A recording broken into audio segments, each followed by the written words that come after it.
AFROPUNK fam, I'm Bridget Todd, and I'm so excited to be connecting with all of you today. I'm joining you today from beautiful Washington, D.C., the United States Capitol, and I want to know, first of all, where is everyone tuning in from?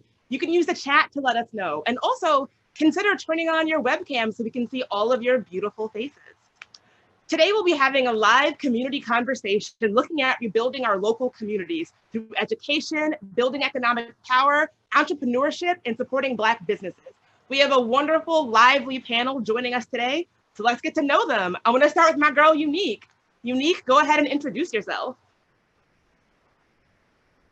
I also write about Washington, D.C. in the nation's capital. I am the founder of the Other Than We Can and the creator of a new party game by the name of Culture Tags. Beautiful. Next up, let's hear from Ash Cash. Go ahead and introduce yourself. Hey, Ash Cash, aka the Financial Motivator.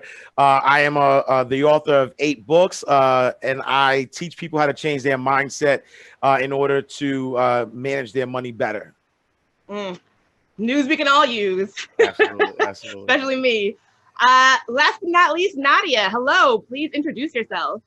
Hi, everyone. I am the founder and former principal of Mount Bridget Academy in Brownsville, Brooklyn. I am also the chief visionary officer of the Lopez Effect, the author of The Bridge to Brilliance and Teaching in the Fourth Industrial Revolution.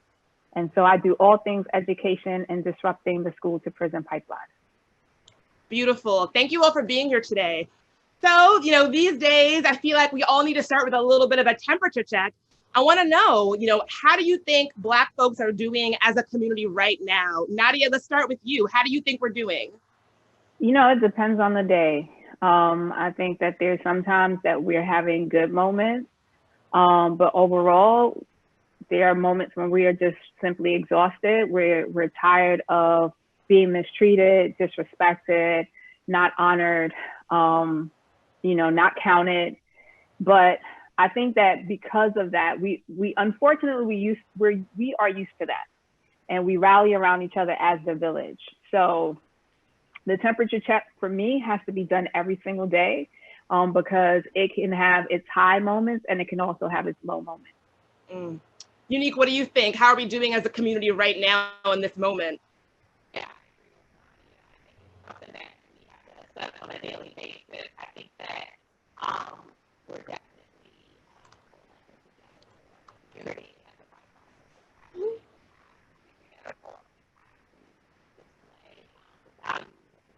and looking out for one another. So I think that that's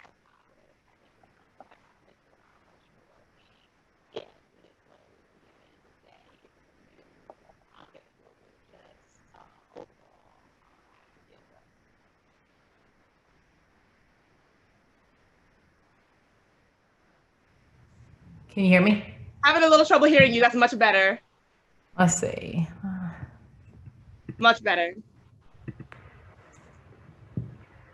All right. Can you hear me? Much better. Beautiful.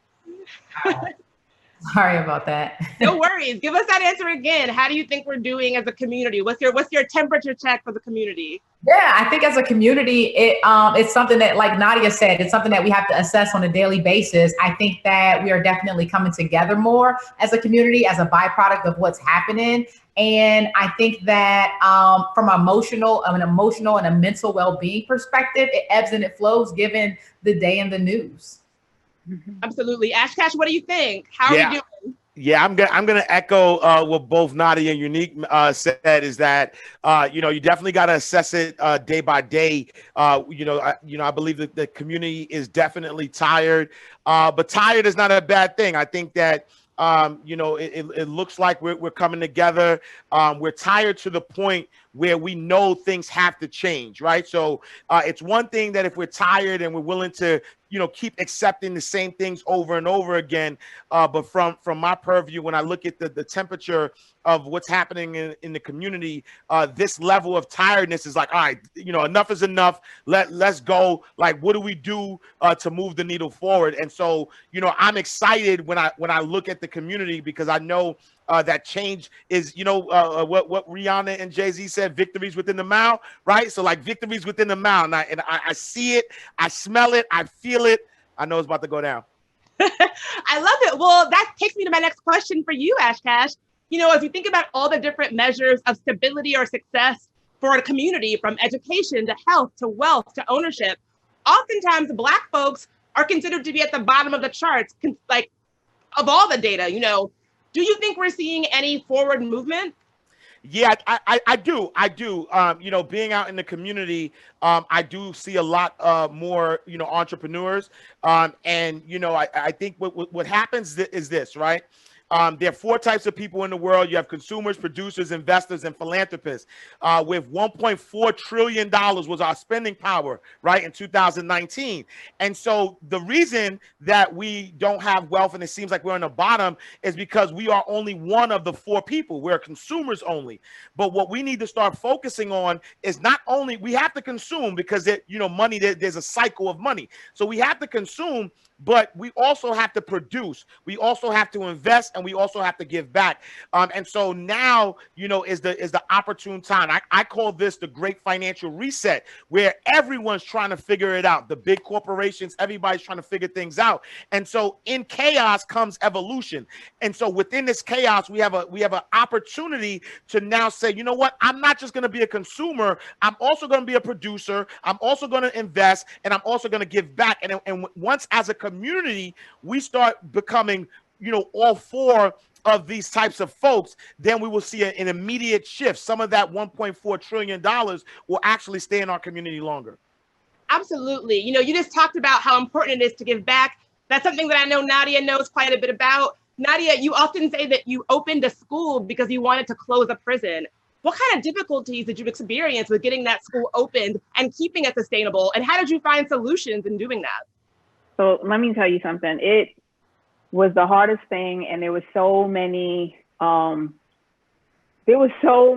negative things that was happening behind the scenes, from just convincing parents to enrolling their children in the school, convincing the community that they deserve something better.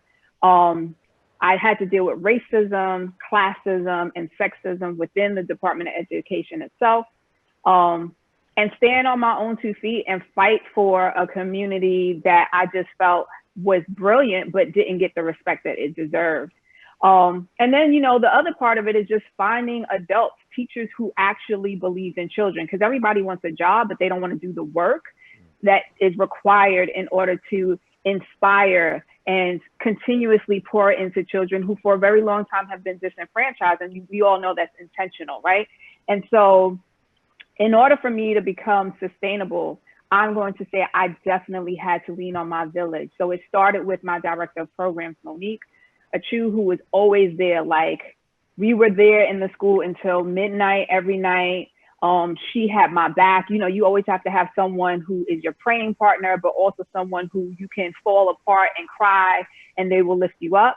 But then it meant that I also had to eventually find people who understood the value of what I was creating and understood the vision. And for those who didn't, they had to leave. So it took a very, very long time. I want to say it took almost 7 years before I got to a place of it being sustainable. And when I mean sustainable, that meant that everyone was on board. Everyone could then teach the next person who was coming into the building. I could walk out of the building and know that whatever the mindset we had created was going to continue, which was for me most important, because you want to build a legacy that, like, now not being in the school, I know that it's being maintained at the highest level, because at the end of the day, our children are our young kings and queens, and we have to make sure that we protect them. Absolutely. You just talked about how important it is to sort of depend on and lean on your community. Eunique, I know that's something that you know quite a bit about. Your project, Because of Them We Can, really reminds us to look back for inspiration. And I'm wondering, what are some of the ways that you have seen the importance of the village, or that, community mentality playing out, that we should really be reclaiming and restating today? Yeah, I think it's really just understanding that if it affects you, it affects me, right? And I think that we're seeing that come back into the conversation, where people are really starting to be more village minded. It's not enough for me to succeed. It's not enough for me to be wealthy. It's not enough for me to have food. It's not enough for my children to go to an amazing school. It's not enough for my kids to have clothes on their backs if someone else who looks like me is not in the same predicament or position. And so I think that what Because When We Can has been able to do, and what I think the mission of the village in general, holistically, is to make sure that the person on my left and the person on my right is doing well. And it means each one teach one. It means giving back. It means being in a posture where you're always learning and seeing what you need to unlearn in order to improve the community and to improve yourself. And I think that it's happening more now because we see that there are so many from outside of our community who are not just launching like subtle attacks, right? Like it's very obvious, overt, in your face. I don't want you here. I don't want you to succeed. I'm going to do everything in my power to keep you from growing type of tactics that we see. And so what other choice do we have than to make sure that from a community perspective, we have one another's back and we're making sure that if you're okay, I'm okay, and vice versa. So we're seeing that a lot right now. And I think that that sentiment and that responsibility that we should all carry to be our brother and our sister's keeper will continue to grow. Definitely. You know, something I love about your work, Eunique, and your sort of spirit in general, is that you really do show that brands and organizations, like they really want to work with Black folks because we are the ones who bring the culture. We're the ones who bring the talent. You know, and I think we often hear different things about Black spending power. So this is a question for Ash Cash.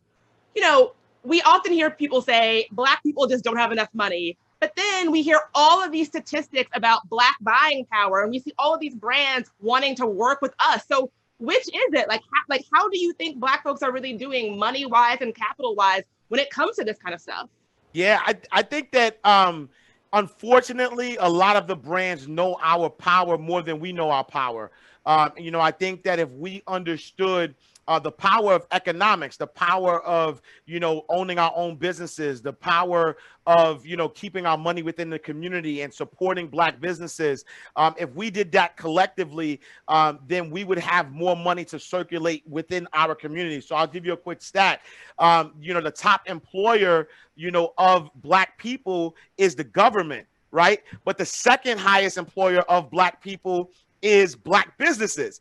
And so if we understood that, you know, specifically that we can't necessarily only depend on the government, that if the government is not employing us, that the second highest employer of Black folks are Black people or Black businesses.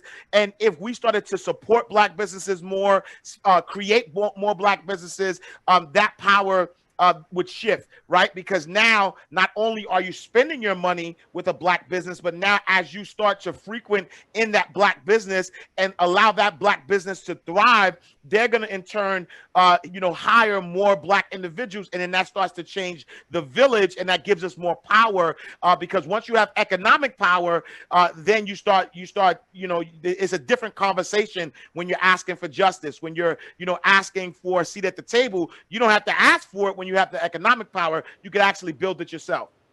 Absolutely. This is a question for everybody. You know, to that end, what are some meaningful ways that you've seen Black-owned companies or organizations giving back and really strengthening our communities?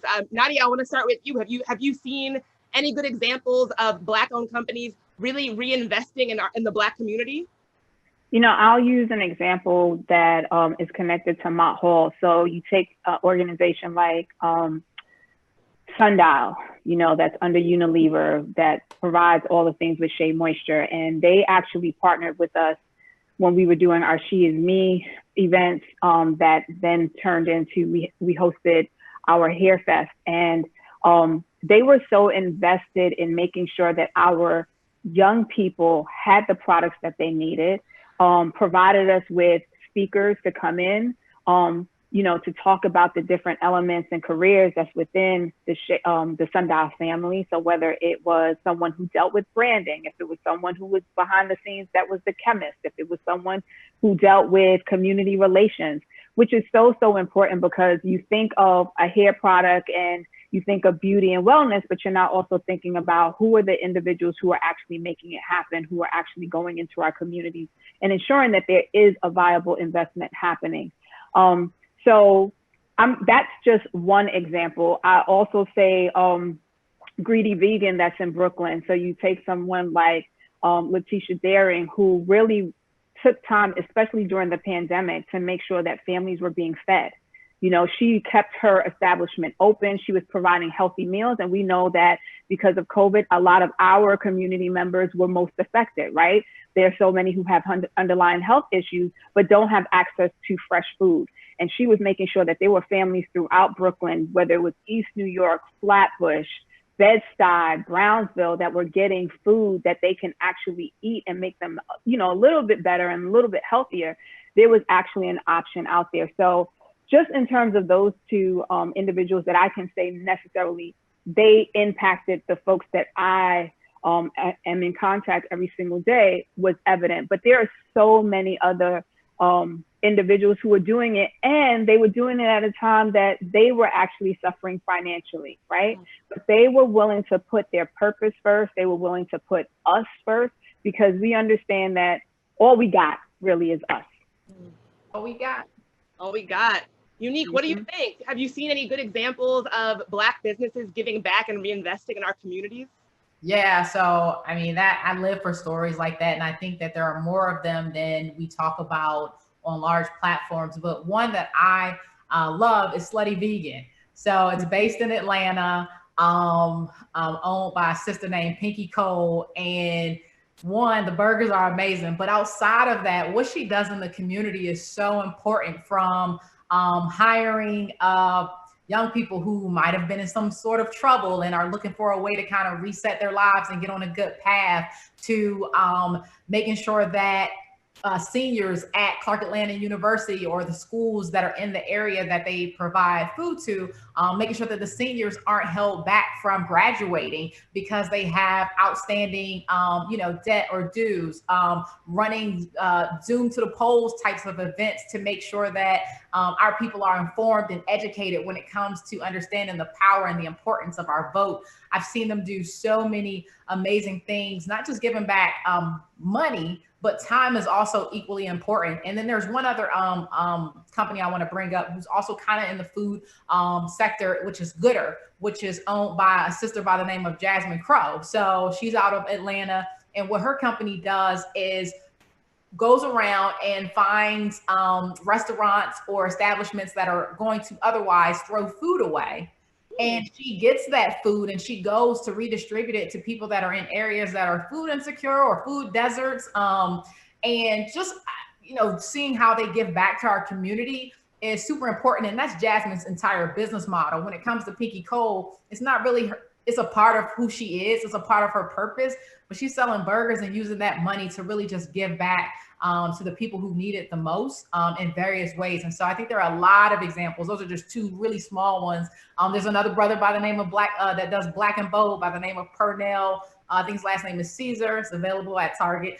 Black and Bold. And for every the money that you spend with his brand, he gives that money back to HBCUs and students. And we know that we need funding there. We need to make sure that our kids can stay in school once they get there. And so tons of Black-owned brands giving back. But I think that's the prerequisite, right? We start a business and we know we have to carve out some sort of space to give back to the community, whether we talk about it publicly or not. I have never met, to this day, a Black-owned business that doesn't have some sort of component, even if it's not something that they're doing every month. They're doing something around holidays. They're doing something when it comes to back to school. It is just ingrained in us to give back in some sort of way. That's beautiful. I mean, that's our people, right? That's what we do. We give back, we uplift, we reinvest in our communities. That's so important. Another question I have is, what is one thing that everybody who is joining us today, no matter where they are, should be doing to create more vitality and more support and more strength in their family or in their community? This is really a question for everybody. Ash Cash, we'll start with you. What is one thing that anybody joining should be doing? Yeah, I would say monetize your gift. You know, I'm a big Jay-Z fan, so I'm gonna keep quoting Jay, right? But you got to merrily eat off of streams, right? And so, you know, I believe that everybody should have multiple streams of income. If the pandemic and things, you know, the world shutting down wasn't, you know, an example of that, I think that it's important that we understand that we all have a gift, and we could learn how to monetize that gift. And so I would say everybody, you know, should be in a position to figure out what is that thing you're good at, what is that thing that you love to do, you know, what is your superpower, and now figure out from that superpower how do you solve a problem with your superpower, right? Because a business is simply just a solution to a problem. That's all a business is. And so if you have a superpower and then that superpower can solve something, how can you put that out, create a side hustle, so that way you're creating multiple streams of income? Because we're literally at a space where if you only have one source of income, that income can go away, you know, in a flash, right? And so now, you know, I would say one thing that we need to do is focus on our superpower and create, you know, some side hustle or a main hustle or some type of source of income from that power. Absolutely. Nadia, what do you think? You know, what is one thing that anybody tuning in can be doing to strengthen our communities and our families? You know, I wanted to say what Ash had said, but I'm going to say as a mom, I think that we, especially the parents, have to take a pause. We are the example for our children, and we're going through a lot of stress. And oftentimes what we do is we fake the funk and we keep working hard, and we act like everything is okay without actually being intentional about taking time for mental health. You know, I recognize that I have an 18-year-old who's in college, and she is following in my footsteps. And so when I was in the position of being a principal, I was constantly working, knowing that I was burnt out, knowing that I was tired, but I would be the first one to say, you know, I am a functioning burnout, right? And I would almost say it with pride, because so many people would be like, at some point you're going to fall apart. And I never did. But at some point I did. Like, it took 9 years before my body finally said, you know, enough is enough. And so what I had to see in my daughter's eyes, her fear, the fear in my mother's eyes, because I'm never that person who's sick. I never take time off from work. I literally had to recover, which is the reason why I had to resign from my position. It took since last year, May 2019, up until July 2020, for me to get to a better place within my health, right? And all of it was based off of my mental health, not having self-care, overworking, that led to autoimmune disease that affected my kidneys. And stress comes out in different ways. You don't even know the things that you're manifesting. But I went to too many funerals, and I've seen too many of my scholars, mothers and fathers, had died because they didn't take care of myself. So I was just doing the same thing. And that was, for me, not the best example. So I think that as a community, while our finances is very important for teaching our children how to save, how to invest, how to create businesses is as equally important. But we are nothing if our health and our overall spiritual and mental wellness is not intact. You know, as a people, we have been taught, unfortunately, that we keep pushing even when we have nothing left to give spiritually. But we have to change that, because we will not survive. The world as we know it outside of our community is hell-bent on destroying us. So we have to preserve ourselves, and that really truly is an act of revolution. I have chills. Absolutely. You know, all of this is important. Our communities are so important, but we cannot support and strengthen our communities if we are not first supporting and strengthening ourselves. What you just said is so important. You know, you don't want to hustle yourself into an early grave, and keeping in mind your physical, your mental, your spiritual wellness and preservation is so important. This is my last question before I throw it to the audience. Where can everyone keep up with all of the amazing work that you all are doing? Uneque, we'll start with you. Where can folks keep up with you? At Uneque on Instagram, Uneque JG, Twitter, I'm Uneque, and then because of them or culture tags. But I wanted to just piggyback on what, if I could go to the past questions just really quickly. Please. Plus, absolutely, to everything that Nadia said and Ash. I just wanted to add one other element. So I think that is something else that everyone can do. It's so important, yes, to have multiple streams of income, but we have to do our due diligence as a community and support those businesses, right? We can all have all these different business ideas. We can launch them, we can put them into the universe. But if we as a community don't reinvest our dollars into those businesses, into those enterprises, they won't sustain themselves. And so we have to be able to do that. And we have to be able to extend grace to those businesses. A lot of times we're so quick to say things like, this is why I don't support Black-owned businesses.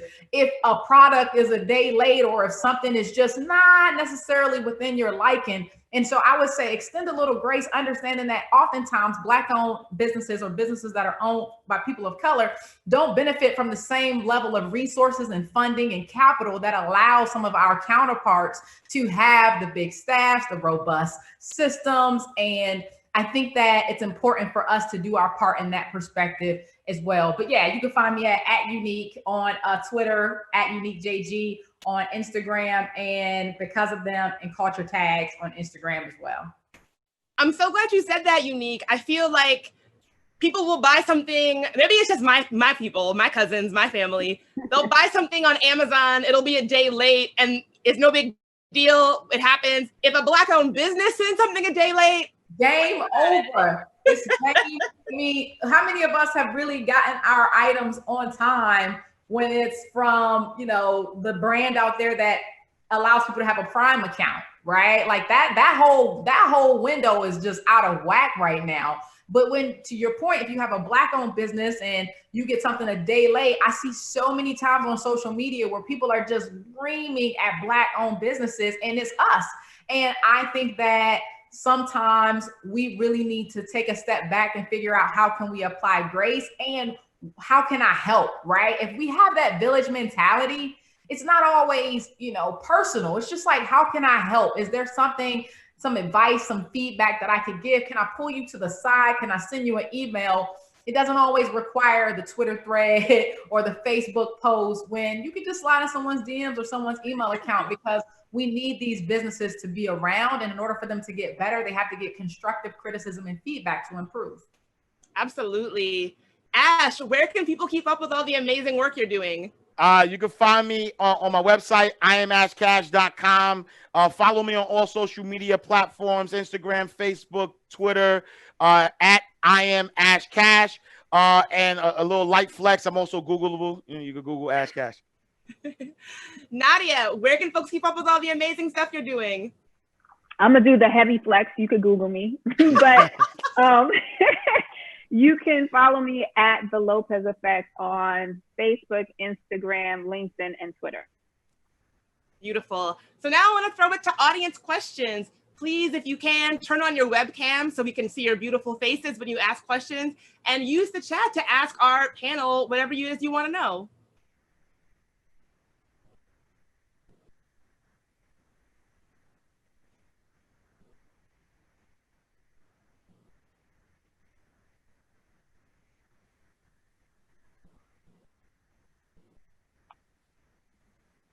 Don't be shy.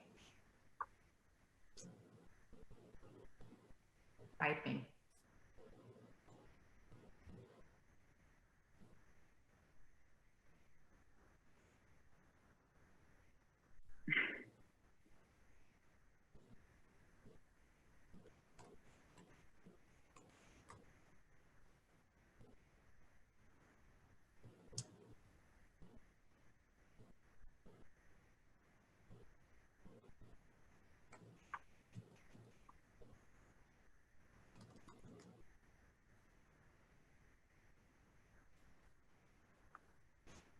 All right, we have a question from Anna J. What is your question?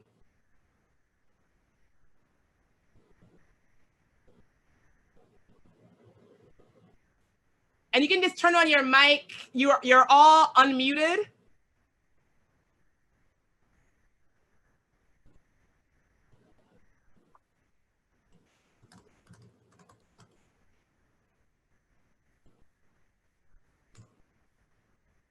You're waving. So we're gonna take a quick break to figure out the questions, but I actually have a question. How I'm curious, like, how did you all get into what you do? Ashkash, there are so few Black financial planners and financial gurus in this space. How did you find yourself in the work that you do? Yeah, so I started my career as a banker. So I was 19 years old when I started as a teller. I did everything in banking, from teller to personal banker, private banker, branch manager, CEO of a credit union. In the words of the Honorable Sean Carter, there's much bigger issues in the world I know, but I first had to take care of the world I know. When I started to realize, so I did 15 years as a banker. I started to realize that, in our community, no one was really talking to our community. And as somebody who has their PhD, but not my doctorate degree, is actually my public housing degree. So I grew up in the St. Nicholas houses in Harlem, New York. I knew that my people needed me, and so I decided to leave banking and to teach, financial education to the community. So I started out, volunteering at churches, going to Rikers Island and speaking to the inmates there, about financial education, because I knew that a lot of our situations stem from economics. And then, from there, just started writing books, and, 8 books later, 4 bestsellers, and traveling the world, just teaching this message. I'm happy that I'm doing this work, because my intention is to help, change the community at large. I love it. And that's so important. We need Black financial advisors, financial planners in our community who are really looking out for us. Eunique and I work together, so I happen to know a bit about all of the amazing things that you do, which I don't know how you get it all done. But my favorite thing is your most recent venture, Culture Tags, which I have and love. Tell us about Culture Tags and how it came to be. Yeah, in which we're gonna play in a BlurredCon session in a little bit. But yeah, so Culture Tags is a game where it's pretty much decoding acronyms. So if you've ever been on the internet and you've seen a long acronym and you've guessed what it is, that's Culture Tags. That's how you play Culture Tags. And so I was online one day, saw this really long acronym, and I saw like hundreds of comments where people were like, oh my gosh, why do I know what this says? Why do I know what this means? And I'll just show you, like, that's one right there, right? So like this is a Culture Tag card. And so I saw one that was really long like this, and I knew what it meant. And I also knew that it was a little bit more than just people adding comments. I was like, yo, this is a game. Like, this is a game. Like, this would be so much fun to play at home with family and friends. And so, yeah, I saw it online, sparked the idea, and I just ran like really hard at the end of last year to create a physical product. And so it's thriving. It's available at target.com. It's online, and it's doing like really, really well. It's bringing a lot of joy to people during these difficult and challenging times. Definitely. What products that you make on the shelves? You said, what is it like to have my product on the shelf at Target? Is that what you said? Can you hear me, Bridget? Hello? Can you hear me? Bridget, I think she might have. Did Bridget freeze or did I freeze? No, I think she did. Oh, okay. Bridget, I didn't. Yeah, can you hear me? I think you froze. You hit the. Yeah. Virtual.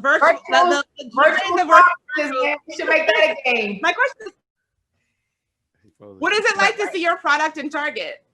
So right now we're on target.com, but I will tell you all that in about 5 weeks, we will be in Target stores. And so I am super excited to see it on the shelves. I keep walking in there just waiting for the day where I'll be able to see it alongside some of the other games that we know to be classics. It'll be pretty much available all over in Target stores, but it's humbling, but it's also just proof that, like, yo, it always starts with an idea. And if you can take your idea serious, the world will take it serious. And so we're less than a year from launching the game. It's in Target, right? And so I think that for me, it's just proof that my ideas are valid, they're good, and they just need to be investigated to make sure that they speak to the people in a way that I know will resonate. And so for me, it's all about culture and community. So once you get really clear on what your purpose is and what you're here to do, you can go really deep. Last year or 18 months ago, if you would have said, Eunique, you're going to be a game maker, I wouldn't have laughed, but I would have said, okay, because I'm always open to the possibilities. But like, just never limit yourself. Never, ever limit yourself. And just know that like, yo, your ideas are valid. And so it's mind blowing. Every day when I get a new update from my distributors about stores we're going to be in next year, I'm just like, yo, this is crazy. So yeah, if you have an idea, man, take it serious. I love it. Nadia, I have a question for you. You know, Eunique just talked about really understanding that our ideas are valid. As an educator, how do you foster that in the students that you see every day? All of the students that have come through your doors, how do you foster that in them, that they know their ideas are valid? You know, I think the most important thing is that you just have to be intentional about seeing children and listening to them and just being present. And it's simple words. You know, if you think about the family members or people in your life, in your community who made you feel special by that simple, hey baby, how you doing? Talk to me about what you was doing today or something like that. Just, it's simple things. I think sometimes we complicate it and we think about how hard these young people are and, you know, they're disrespectful, they don't want to listen. It's not that. There's a disconnect because sometimes they just feel that we have so much going on. And so I had middle schoolers. So you understand middle school is the hardest age group in education because they at a place where they think they grown, but they also at a place that if you say something to them, they want to cry to their parents. So you kind of like, so you gonna man up? Like why, like, or what's happening? But I always left my door open. I always sat and I always spoke to my scholars and I shared my story. That's the other thing.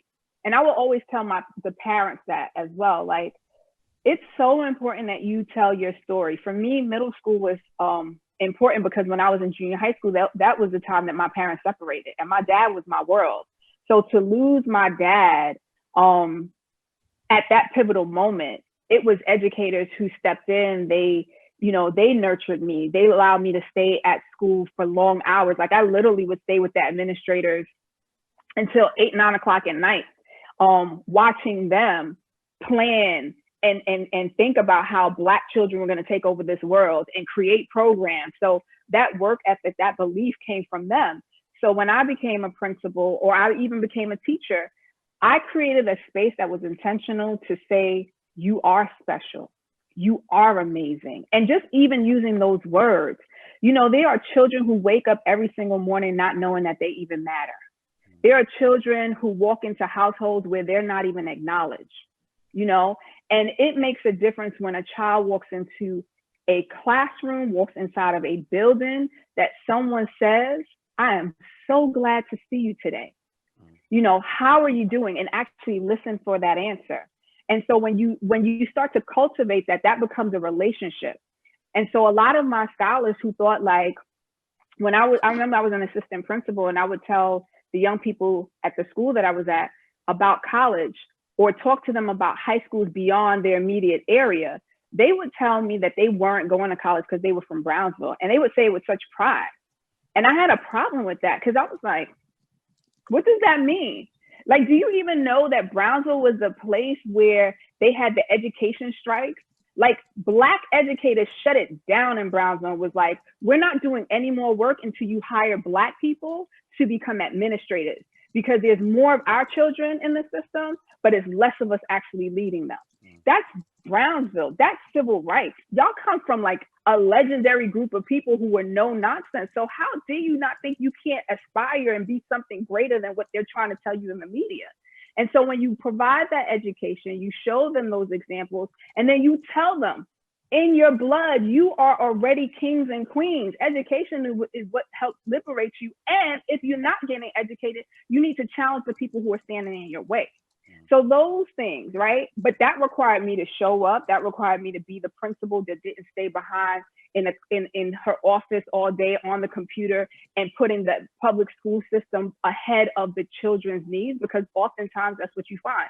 people are there for titles, people are there for their pay grade, but they're not there for the purpose. They love power, but don't use the power to change the game. And so when I walked in there, I was like, I'm a career changer. I wasn't that person who went into education because, you know, I graduated college and said that's what I was going to do. I graduated school with a nursing degree. I worked in the telecom communications industry. I also worked in retail. Like, I was a jack of all trades. So when I walked into education, I made a decision that when I came here, I was going to do everything that I can to make sure that our children knew that they were great and they were entitled to more, and that they were going to take over this, like, the entire system.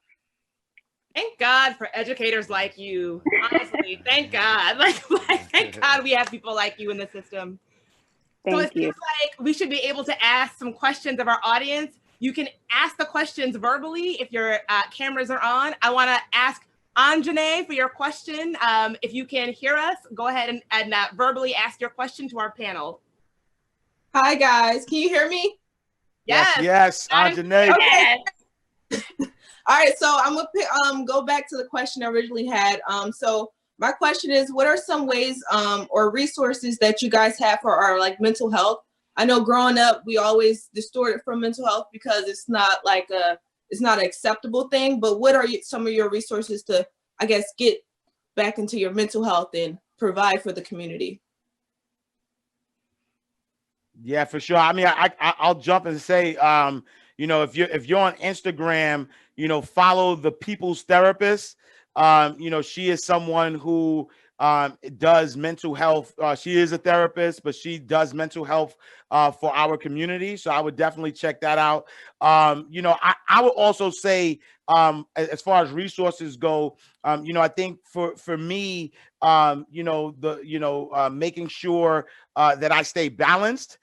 Making sure that I'm meditating, making sure that you're writing down your intentions. And so that, you know, this is not necessarily a resource, but, you know, for me, with everything that's going on, with all the chaos, I think that it's easy for us to get into a space of just trying to figure things out, anxiety, you know, depression, all of these different things.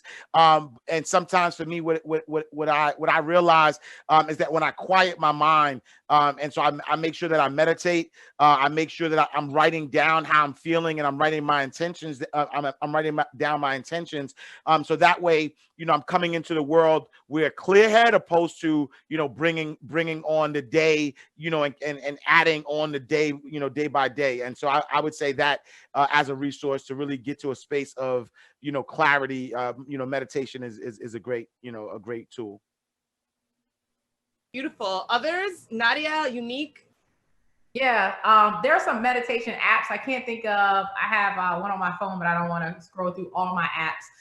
But there are meditation apps that are just have been like huge for me when I was first trying to figure out, like, you know, how do you meditate? I'm the person that would sit and then in like 3 minutes, I'm thinking about like something else and I've forgotten that I was meditating or that I was just trying to be still. And I'm still like that. And so I have to use guides to help me to get into a space where I'm meditating. And so I would say whatever kind of phone you have, look, do some research, type in meditation apps, and they will guide you for like 5 minutes, 3 minutes, 10 minutes, however long. I usually do it when I'm in the shower, turn it on. They, you know, do the, you know, listen to your breathing, you know, breathe in, breathe out. They have the sound effects. And so I would say those are really helpful. And hopefully if you do it consistently, it's something that you can guide yourself on without the need of some assistance. But definitely look into meditation apps too. And I actually just go on YouTube and I find like a good video, and I do the guided ones. There's some good ones that are just 10 minutes because sometimes I only have 10 minutes, right, to just center myself. But the other thing is that I have a really good therapist, and I believe in therapy. And she is into, you know, healing through chakras. And so a lot of that work about energy and the sources of energy and your interactions with people have been really, really helpful, because some of that work with meditation, we will give up simply because of what Eunique just said. It's easy to get distracted. There's so much going on in your mind. And I want to tell people who have ever tried it, if you felt like you were failing at it, it's a process. You don't get good in a day or in a week. You're training your mind, because technically your mind is supposed to always be active, right? That allows you creativity. It allows you to think. It allows you to make, like, connect dots. So for you to ask your mind to slow down, right? Like, you're asking it to pause from this space of what you believe creativity, because even just as a people, we believe that activity means that we're always, like, it's productivity. And so we have to retrain and teach ourselves, like, it's okay to take these 10 minutes. It's okay to take the 5 minutes, and also find that space that makes you comfortable. Like, I used to find that it was easier to meditate in the shower because nobody was going to bother me. As long as my family knew that I was available, even if I was behind a closed door, somebody would knock on the door, you get distracted by the phone. But when you go into that shower, the sound of the water, the calmness, that's your time. That's often, like, that place is my joy space, I would say. So find a comfortable place. You can find an app like the Calm app and things like that. But if you got YouTube, just put meditation, do guided meditation. You go through the songs, because not all the playlist music connects with you. Some of them I'm just like, oh, I don't want to listen to this. But there's some that I'm like, oh yes, I like this. This is soothing. This will work. So I would say that. And then also writing your thoughts down is also helpful. A journal. That's also good. These are all such good tips. I just want to shout out that this Sunday at 3, we're going to be having a session about self-care and meditation and how we get centered. So join us for that if that's something that you're interested in. But these are all such good tips. We have another question from Sarah W. If you can hear us, go ahead and ask your question.